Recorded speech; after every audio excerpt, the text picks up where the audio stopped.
بسم الله الرحمن الرحیم. زور خان ما تاسو ګورئ تحقیق نیوز. ګرانو کتونکو، تحصیلي کارټلنګ باندې د امن کونسل قیام شوی دی. امن کونسل داسې شی کار څه کوي، د عوام ته څه فایده ده. د اوسه پورې په دې کې په کارټلنګ کې د دې څه اکټیویټیز شوي دي یا کیږي، د دې ټولو خبرو پوښتنه به کوو. زموږ سره موجود دی د تحصیلي کارټلنګ سینیئر وایس چیرمین رفیع الله خان. د رفیع الله خان نه به موږ د دې ټولو خبرو پوښتنه کوو. زموږ سره اوسئ. رفیع الله صاحب، پروګرام کې هر کله خوش آمدید. امن کونسل څه شی دی؟ بسم الله الرحمن الرحیم. اول خو زه ستاسو د میډیا ډیر شکرګزار یم چې تاسو دلته راغلي او زما نه مو د امن کونسل په باره کې تپوس وکړو. زه د تحصیل په سطح باندې سینیئر وایس چیرمین د پاکستان امن کونسل برای انساني حقوق په دې کې لکه اصل خبره دا ده چې دا د یو غریب عوام د طبقې د انسانانو دپاره د هغې د خیر ښېګړې د ولس دپاره دا د یو امن کونسل دی. او دا په دې کې هر قسمه داسې سوال چې راشي لکه د غریب عوام دپاره د خیر ښېګړې، خو لکه دلته موږ سره په تحصیل کې پوره یونین کونسل جوړې نه شوې او د دې پیریډ چې و نو دا تقریبا 6 میاشتې دی. د دې نه علاوه به بیا وروستو هم د دا امن کونسل به جاري په دې کې زمونږ په د ضلعې په سطح، د صوبې په سطح او د مرکزي په سطح باندې زمونږ ملک عبید الله خان چیرمین دی د مرکز په سطح. او لکه ډیر ښه یو پروګرام دی دا دلته کامیاب شو او وچلېده، تحصیلونه جوړ دي او یونین کونسل یې جوړ شو زمونږ. نو موږ ته به دلته د ډېر د خیر ښېګړې کار لکه اوس زموږ په بټګرام کې په اربونو روپۍ هغې ته د هیلث په اوبو په مد کې منظور شوي دي، په هغې کار شروع دی. لکه دا اوس مانه هېر دي چې لکه اربونه دي او ډېر ښه لکه زموږ د عوامو ته به پیدا وي. بلکې اسمه د سرکاري داسې چې لکه د هغې کې ډېر داسې دغه دي چې زموږ نوټیفیکیشن اے سی صاحب ته او ډي ایس پي صاحب ته راغلي دي. خو لکه زمونږ دلته ډېر ملګري داسې په دې نه دي پوه چې یاره د امن کونسل څه دی.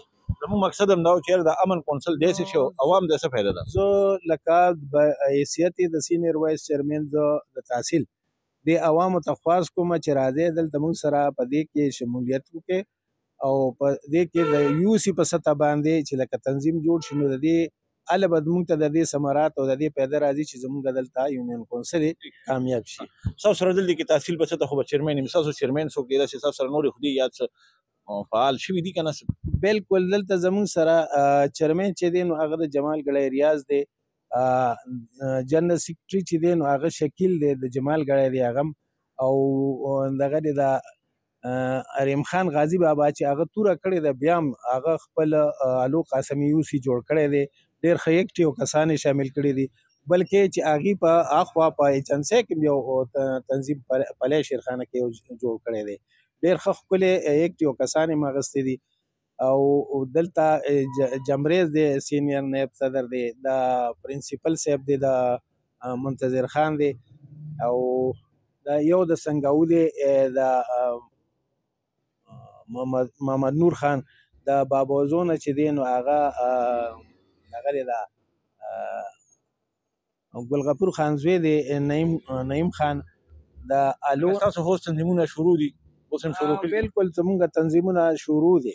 نو په دې کې به د عوامو زه خو یم ډېره پیدا ده، ځکه چې په دې کې مونږ د ایم پی ایس صاحب نه هم کار اخیستی شو، په دې کې مونږ د ایم این اے صاحب نه هم کار اخیستی شو. لکه دا یو ښه امن د مخلوق لپاره یو قسم لا د امن کونسل چې دی نو دا د عوامو د بهبود آبادۍ لپاره د کار کولو لپاره د هغې داسې که د یو سړي سره ظلم وشي د هغه سره هم به پاسېدي شو انشاءالله. دا اوس که د کاټلنګ روډ دی نو هم په دې باندې مونږ دا وایو چې دا دې جوړ شي او په دې باندې مخکې هم ستاسو د اوسه پورې د امن کونسل په کاټلنګ باندې څه دا پته ولګي چې د امن کونسل په کاټلنګ باندې فعال دی او داسې کار کوي، ولې خاموشي مې اختیار کړې ده؟ دا خاموشي که زه تاسو ته ووایم نو دا زمونږ له طرفه نه ده، لکه چند وجوهات په هغې باندې لږ مونږ رڼا اچو. مونږ مخکې رابطې دي د مرکزي چیرمین صاحب سره، نو انشاءالله چې دا به ډېر بحال شي زر او مونږه یو دوه درې پروګرام شوي هم دي په دې باره کې، خو لکه فارن ایجوکیشن کې په هغه دغه باندې که نه نو د امن کونسل په حواله به موږ تاسو سره اګاهې بګاهې پروګرامونه هم کوو. تاسو ته به د دې په باره کې چېرې د امن کونسل څه کارونه کوي او څنګه چې رفیع الله خان وي چېرې بټابار دغه بټګرام سایډ ته په اربونو روپو دوی د عوامو مطلب د اوبو په مد کې داسې صحت په مد کې د عوامو خدمت کړی دی. نو دغه شان چې دا تنظیمونه پوره شو نو دا په کارتلنګ باندې هم د عوامو سره په هر قسم داسې کوم عوامي مسایل په هغې کې به سره د دوی د طرفه یو خپل شلټر چې دی هغه به مهیا کېږي، د دوی طرفه به سره تعاون هم کېږي، امداد به کېږي. ګورو چې مخکې دې کیسې کېږي. زموږ سره اوسئ. د ظهور خان اجازت غواړم. د لوی الله په امان.